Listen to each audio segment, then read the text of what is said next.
Looking forward to a outdoor game. Haven't played one of those in a while. Great opportunity for us to finish the season with an exclamation point. Been a long, rough season in a lot of ways. We've had a combination of bad luck, ill will, and underperformance, masked by some great play by some certain individuals. Certainly, we feel pretty proud of what Tyler Cooter's been to our defensive front, and what Hayden Stout's been to our linebacking core. Rashid Williams has been just an outstanding young true freshman. We see Anthony Ricks making plays as a redshirt freshman corner. It gives us hope for the future on our defense. In our offensive front, we've not been able to keep the same five guys all the way through the season, and it has had an erosion of our offense and our protection, and we break down the early part of the ball games when our young tackles are playing. Those guys are responsible personally for about half of our quarterback sacks this year and pressures. And unfortunately for us, our quarterback sacks have turned into not just sacks, but they've turned into sack fumbles. And to that end, our ball security quarterback's got to get a lot better in order for us to avoid those catastrophes that we face when we get across the red zone. Because teams are more likely to heat you up in the red zone than they are in any other spot. And then lastly, what's evaded us in the last couple of ball games has been that spectacular catch. We're a wide receiver team, a wide receiver performance team. And I don't think you can look at our offense and find one spectacular, unbelievable catch, which a passing team makes routinely. If you saw the game Monday night, Cincinnati and Houston, the game was decided by one guy's individual effort on a throw and pass. And we have not had anything that I would say comes close to being the type of catches we made early in the season and throughout the year last year. And that's something that concerns us, and it concerns us. Hopefully we can get it fixed by the time we get to Saturday. Questions? You mentioned Anthony Ricks. Did you like how he responded after that unsportsmanlike conduct penalty? Yeah, he was missing about 7 pounds of Derriere. Used all those words Mom said never to use in public. And we were talking to him because, it's just when you gesture as a player after a play, it's just an act of selfishness. And I understand, that it's something you see on TV, but it's something we just don't want to replicate here. And it's just the ultimate act of selfishness is to showboat, and that was a showboat play, and hopefully he'll never do that again. Well, what does it show you about his personality that he went back out and had an interception later? It's a good thing I talked to him before his dad did. His dad, who played at New Mexico and then played tight end in the NFL, I'm sure was distraught by it because his dad's like that kind of guy. And he came back and played the way he's capable of playing. He made several plays. He had a nice interception. He needs to get a little more physical, but obviously, the one area that if you look at, and I mentioned this earlier in our conference here today, where we haven't played well is men in the back end. We came into the season with 3 senior safeties and 3 senior corners, and we have not played like it. We have not. Our back end has been not very good, and we're bad on third down. We've only forced 31 punts in 10 games. We don't get pressure on the quarterback on third down. We don't get off the field. So that's the great mathematical answer to why we're 2-9. That's more than after turnovers. That's the next most important thing. Is defensively we can't get off the field on third down anywhere on the field, whether it's in close or deep or whatever. We give up too many big plays on third down, too many first downs on third down, and it has everything to do with their secondary's ability to see the ball thrown by college quarterbacks who don't mask their throws very well and close on the ball. So we have underplayed ourselves on our secondary, both in safety and corner. And it's been tough because both coaches have really tried awfully hard to find guys. And of course, we're excited about what Jason Miller, another true freshman who's playing in the back end, playing a lot, brings to us. But the other guys around him have not played very well. For the season, how big did you think this game would be? Well, I think it would be awesome for our seniors, great senior class, to be able to finish with a great effort on the road against a Weber State team that's mentally tough, physically sound, very good at protecting the ball, very good at playing good defense and not giving you a cheap throw. So a very stiff challenge for us, but a great opportunity for us to continue trying to improve our program. And I think if you're a senior, what you want to do is go out of the program, and you help the program continue to improve. Even though it feels like we've slid backwards, and we have in a lot of ways, I don't know if we slid backwards or we just couldn't maintain the lofty heights that we got to so fast last year. I mean, there were times last season we were going to 8-4 and lead the nation in total offense. I was like, this is a little too much too soon, because this can be hard to maintain, because we had a fourth-year quarterback who'd been in our program his fourth season. We had a defense that was led by a lot of seniors, and we had a lot of seniors in our kick units, in our kick coverage and kick return units. And while those guys were not full scholarship guys and not frontline guys, they gave a quality to our kick units that allowed us to be an experienced kicker or a punter. And their loss has not been replaced. Because one of the other steps, and you look at our program, we'll talk about this at length on Monday, is how do I feel about our young linebackers? And I don't feel very good about them, because we don't make plays on kickoff coverage. We blue kick from the 50-yard line. The guy almost runs it back. Are you kidding me? So our young linebackers got to get better. Our young safeties, some of them are playing now in the varsity, but our youth defensively is not as good. We haven't developed it as well as we could have, and our kick units have just evaporated into just a liability. Our average starting field position on kickoffs that we returned last week was the 16-yard line. One time we were on the 5. I mean, we're hammering ourselves. How about that for a short answer? Jeez, sorry. Weber State, their coach talked about struggles in the red zone. What have they not done well enough in the red zone that's allowed them to move the ball to begin with? They're not as dynamic a quarterback as they would like to be.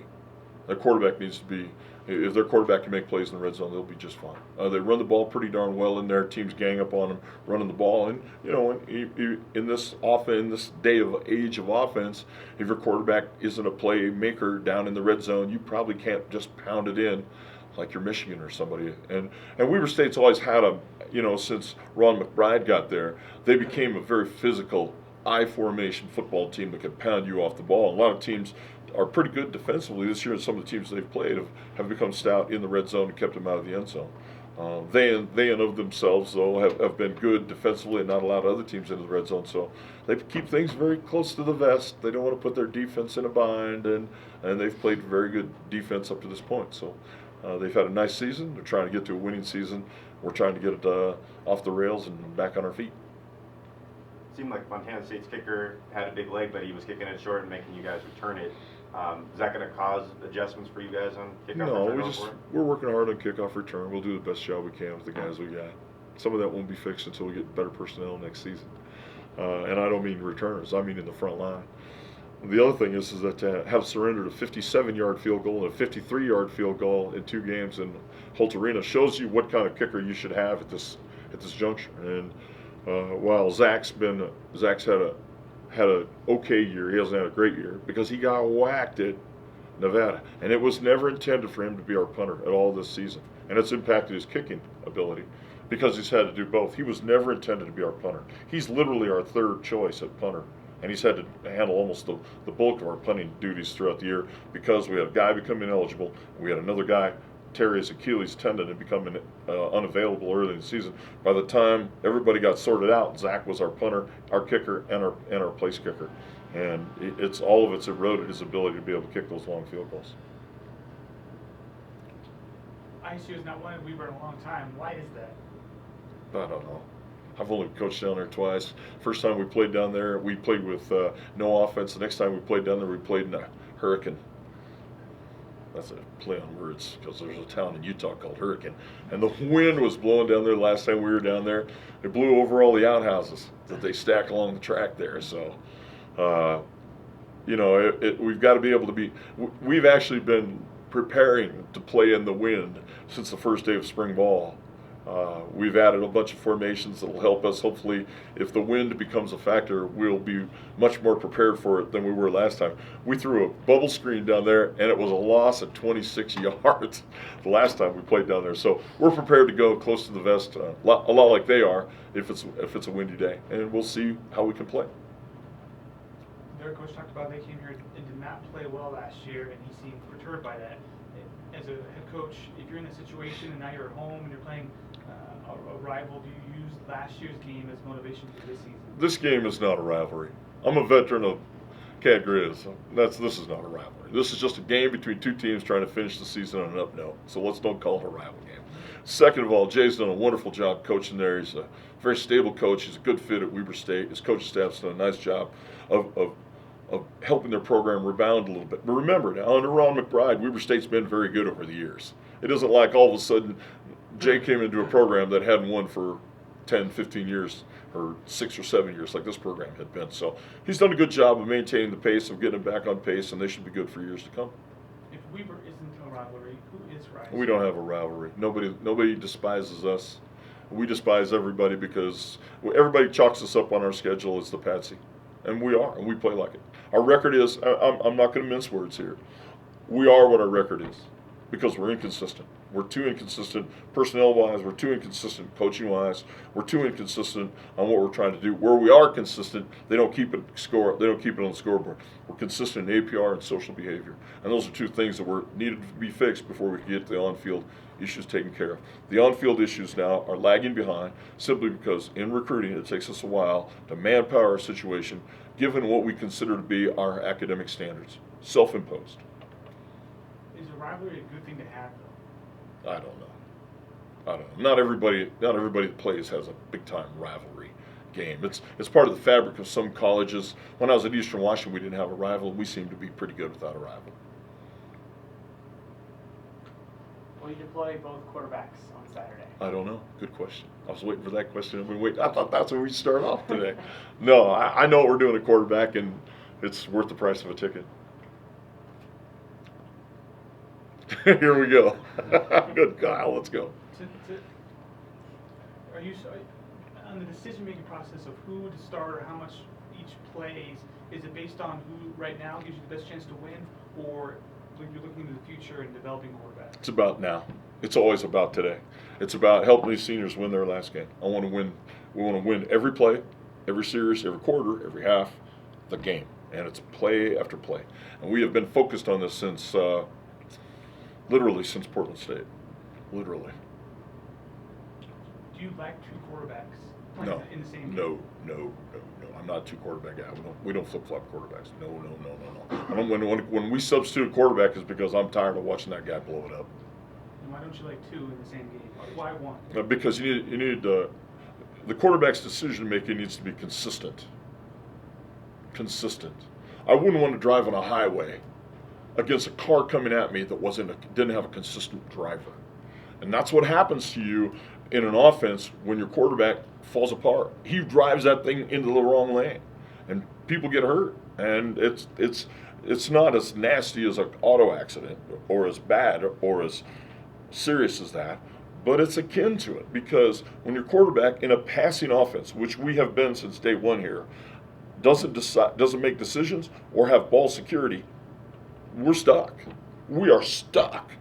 And so we've got to make better decisions. We've got to throw the ball accurately. We've got to throw the ball on time. We've got to throw the ball as the receiver's coming open, not when he comes open, and confirm the throw. And our mindset has not been good enough this year because both these guys are in their first year as starters.